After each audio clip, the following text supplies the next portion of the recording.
Welcome back to NFL Nexus. I'm your host, and today we're looking at the terrifying reality of building a championship team in the modern National Football League. Now, before we unpack this absolute ticking time bomb, do me a favor. Make sure you subscribe to the channel, like this explainer, and comment below on what you think the front office should do.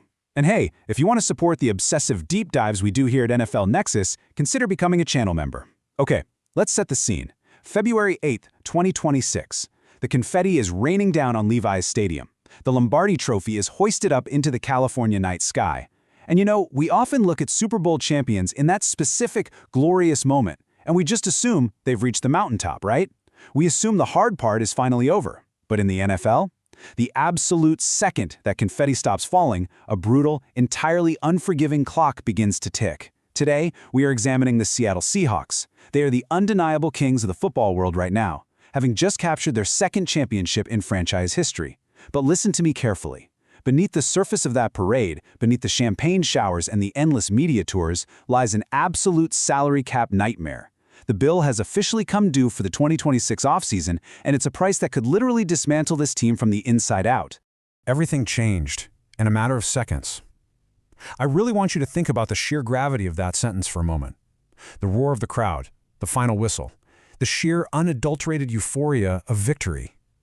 In that fraction of a second, the Seattle Seahawks went from being hungry contenders to reigning champions.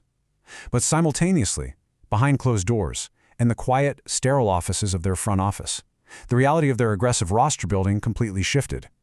The moment that whistle blew, Devin Witherspoon went from being this rising star on a rookie deal to a lockdown corner who is going to demand a market-setting contract. Leonard Williams went from a veteran contributor to a multi-million-dollar necessity. See, the players who brought them glory instantly commanded their absolute maximum worth. And the veterans whose contracts were structured just to win right now, they suddenly became massive, inescapable financial liabilities. Super Bowl LX. It wasn't just a moment of glory, guys. It was the exact moment a brutal financial trap was sprung. The Lombardi Trophy is incredibly heavy, but the contracts required to actually lift the thing, they are crushing. To get to this specific game, Seattle had to borrow extensively against their own future. And when a front office pushes all their chips to the center of the table, what they're actually doing is weaponizing the salary cap.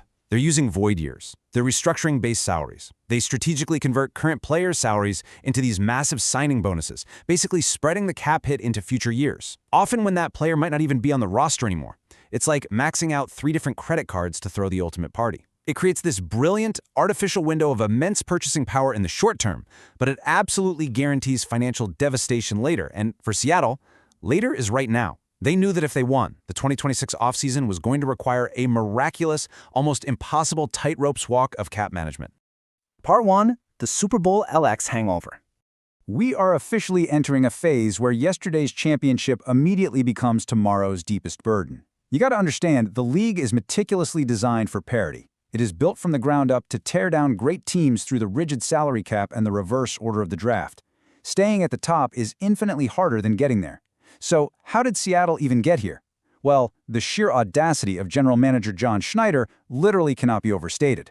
Last offseason, he did the unthinkable. He traded away absolute franchise pillars. Geno Smith, shipped off to the Las Vegas Raiders. DK Metcalf, a physical marvel and absolute fan favorite, dealt to the Pittsburgh Steelers for a package that included a vital first-round pick.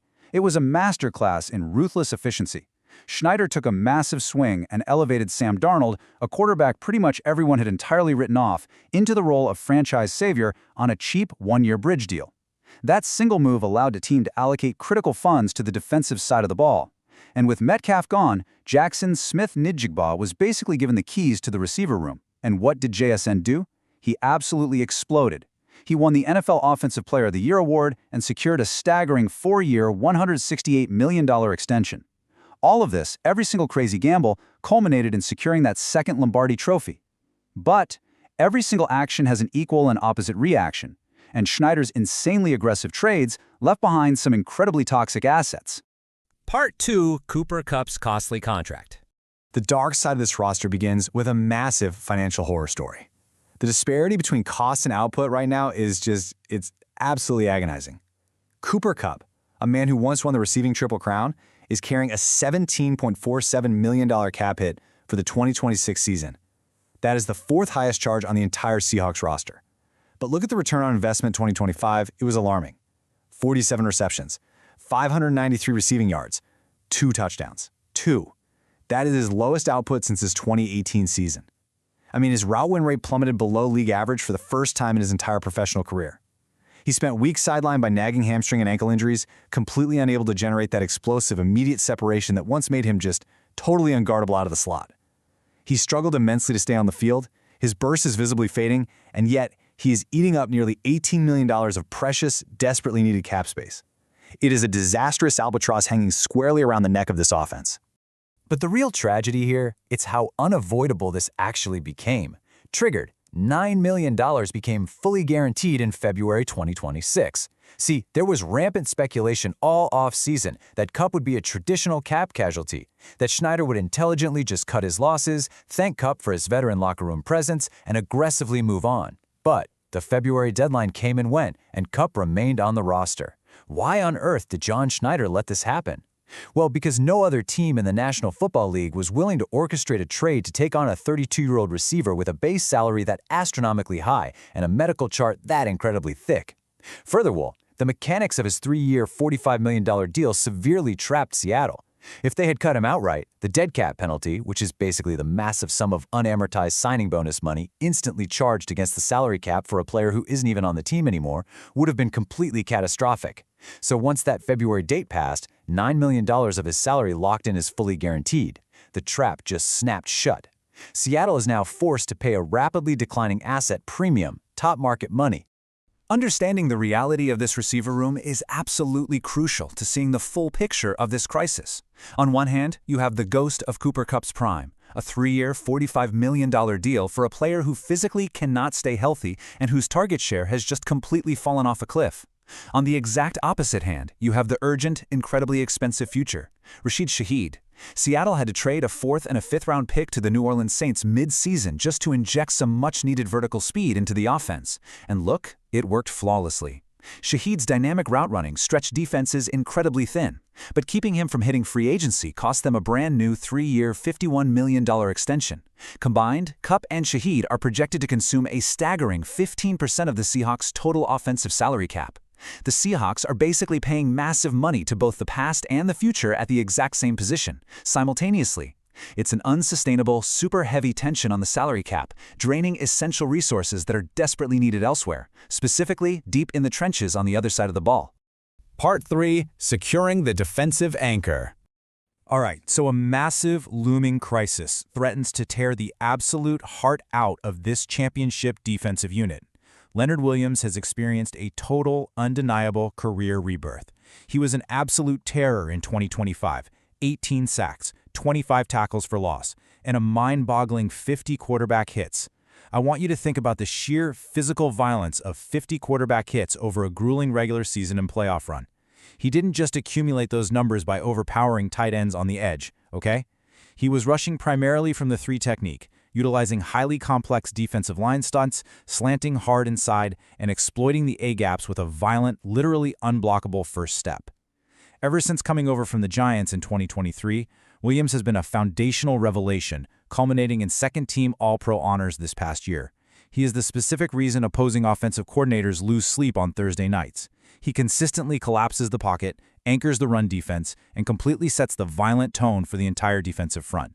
But, you guessed it, he is a pending free agent, and the price tag just went way, way up. This leads to an impossible choice laid bare on John Schneider's desk, the ultimate general manager's dilemma. You have Leonard Williams, a 32-year-old veteran anchor playing at a wildly dominant peak. He is the specific type of player who gets you the ring right now, today, but his physical career window is closing rapidly. If you pay him, you have to pay him heavily up front because a long-term deal is just way too risky for a defensive tackle in his 30s. Then on the flip side, you have Devin Witherspoon, a young, vibrant, 3-time Pro Bowl cornerback. He is the perimeter lockdown artist of the future, playing the most premium defensive position in the sport. Based on the current exploding market for elite cornerbacks, Witherspoon is looking at a foundational extension easily exceeding $24 million per year. So I ask you, how do you pay the aging veteran who forcefully anchors the present while simultaneously paying the young superstar who guarantees your defensive future? Especially when the salary cap is rigid, unyielding, and already stretched to the absolute breaking point. $25.6 million. That is Seattle's available raw cap space heading into the heart of the offseason. It places them roughly 13th in the entire league. Now, to a casual observer, $25.6 million sounds like a wealth of riches, right? But here is where the mechanical math of the NFL gets genuinely terrifying. That $25.6 million is just raw space. It is not their effective cap space. When you subtract the pool of money strictly reserved for signing their upcoming rookie draft class and the reserve funds legally required for practice squad elevations and inevitable mid-season injury replacements, that $25 million shrinks closer to $12 million in usable spending power. When you have a Defensive Player of the Year candidate, a superstar cornerback requiring a massive signing bonus, and a bloated receiver contract sitting on the books, $12 million is a suffocating constraint. It means there is zero margin for error. One bad contract structure, one misallocation of guaranteed funds, and the roster immediately collapses under its own weight. So how do they survive this math? It requires a surgical, highly dangerous financial tightrope walk. Step 1. You absolutely have to front-load the cash to aging veterans like Leonard Williams right now. You structure the deal to give him his guaranteed signing bonus money in 2026, absorbing the blow early so you aren't forced to pay a 34-year-old defensive tackle $20 million against the cap 2 years from now when his production inevitably, naturally dips. Step 2. You swallow your pride and absorb offensive tackle Charles Cross's $10 million cap hit this exact season. You take the pain now while you can barely afford it, completely avoiding the temptation to restructure his deal and push even more dead money into the void. Step 3, and this is the vital, highly technical one. You delay Devin Witherspoon's massive cap impact by officially exercising his fifth-year option. For first-round draft picks, the fifth-year option is a fully guaranteed one-year salary calculated precisely based on the transition tag for their specific position. It acts as a financial placeholder. It keeps his cap hit entirely manageable for one more year, pushing the true financial devastation of his inevitable mega deal into the future. It is literally kicking the can down the road. But when you are desperately chasing a dynasty, financial survival today is the only thing that matters. Part 4. Defying Sam Darnold's odds. Even if the defense miraculously holds together through all these crazy cap maneuvers, we have to talk about the offense. Because the overarching narrative surrounding the quarterback who just brought a Lombardi trophy to the Pacific Northwest is nothing short of pure, unfiltered disrespect. Plus 2,800. I want you to really, truly process the audacity of that number. These are Sam Darnold's betting odds to win the NFL MVP in 2026. He is currently ranked 14th among all quarterbacks. The reigning Super Bowl champion, the guy who just threw for over 4,000 yards, completed 68% of his passes, and posted a brilliant 32 touchdown to 8 interception ratio, is currently tied with Jalen Hurts and sitting far, far behind unproven rookies like Jaden Daniels and lesser rivals like Trevor Lawrence. Darnold outplayed every single one of them when it mattered most. He led his team through an absolute gauntlet to the ultimate prize, and yet, the odds makers, the national analysts, and basically the entire football ecosystem still view him as a systemic fluke. They are collectively waiting for the clock to strike midnight on his Cinderella story. To actually silence those persistent doubters and claim the MVP, Darnold has to navigate a very complex, deeply flawed landscape this year. The positives are undeniably strong, for sure.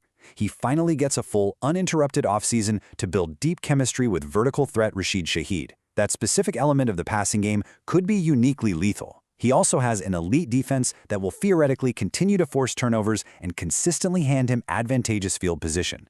But the obstacles are incredibly severe. He is losing the explosive, tone-setting running game of Kenneth Walker III, relying heavily on unproven rookie Jadarian Price to step into some incredibly large shoes and immediately produce in a complex zone-blocking scheme. And the most glaring vulnerability of all, the massive, terrifying question mark at left guard with Anthony Bradford. Look, last season, Bradford allowed a pressure rate of over 8%, grading out as literally one of the statistically worst pass-blocking guards in the entire NFC. Darnold's blindside interior is remarkably, dangerously weak. If defensive tackles can consistently generate instant pressure straight up the A and B gaps, all the elite deep weapons in the world won't matter because the play will be dead before it even begins. Darnold absolutely has the physical tools to prove those plus 2,800 odds wrong, but behind that interior line, his margin for error is razor thin. Part 5. The Path to a Dynasty. Let's pull back and look at the macro picture here. Winning one Super Bowl is legendary. Repeating as champions, forging a true, undeniable dynasty in the modern, parity-driven NFL, that is a monumental, nearly impossible task.